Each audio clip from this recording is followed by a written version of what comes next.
Bonjour, aujourd'hui nous allons voir le fichier Excel permettant l'analyse de deux facteurs de type qualitatif.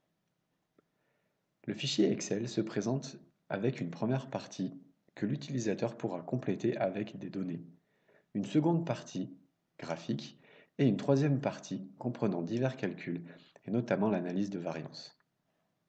Dans la première partie, l'utilisateur décide d'étudier le facteur opérateur, pièce ainsi que l'interaction.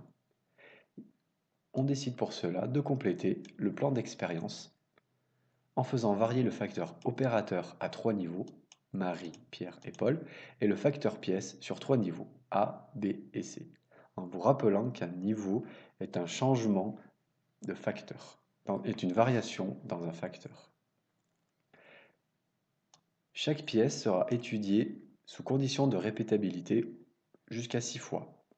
Cette condition de répétabilité sera appliquée pour l'ensemble des opérateurs et des pièces. Il est important également de signaler que le nombre d'observations doit être identique pour chaque opérateur. Il nous est ici possible de compléter en additionnant les tolérances inférieures et supérieures. Quelques calculs seront alors effectués avec notamment le CPK. Dans la partie graphique, le premier graphique, distribution totale, permet de représenter la dispersion de l'ensemble des données. On peut s'apercevoir que cette dispersion dépasse la limite supérieure représentée ici, la limite supérieure étant représentée ici. Le graphique suivant, intitulé Contribution des facteurs à la dispersion, permet d'identifier les facteurs responsables de cette dispersion. Dans notre cas, on s'aperçoit que le facteur opérateur joue à près de 70% dans la dispersion totale. Ainsi, si l'on souhaite améliorer la dispersion de nos résultats, il sera bon d'aller former les opérateurs.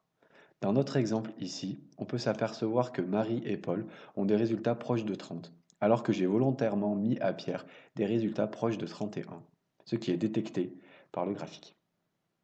Enfin, le dernier graphique, intitulé Équivalence entre les niveaux d'un facteur, permet simplement de vérifier l'équivalence des résultats pour chaque facteur. Ainsi, pour facteur, l'équivalence entre les niveaux, c'est-à-dire entre Marie, Pierre et Paul, est très faible, comme on peut le constater ici avec des résultats allant de 30 pour Paul et Marie et de 31 pour Pierre. La dernière partie concerne l'analyse de variance. Il est important avant de réaliser une analyse de variance de vérifier un prérequis, c'est-à-dire l'homogénéité des variances. Pour cela, on utilise un test de Cochrane. Si le C observé est inférieur au C critique, alors l'homogénéité des variances est validée et l'analyse de variance peut être effectuée.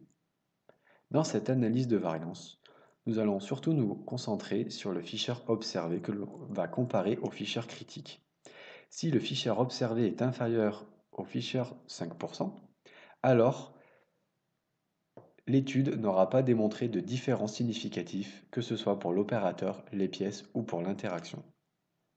Je tiens toutefois à vous signaler que si l'interaction est significative, il faudra alors faire très attention à l'interprétation de l'analyse de variance. On retrouve également quelques informations ci-dessous, telles que le coefficient de détermination de l'analyse de variance, le R carré ajusté ou encore le nombre de catégories détectables par l'analyse de variance.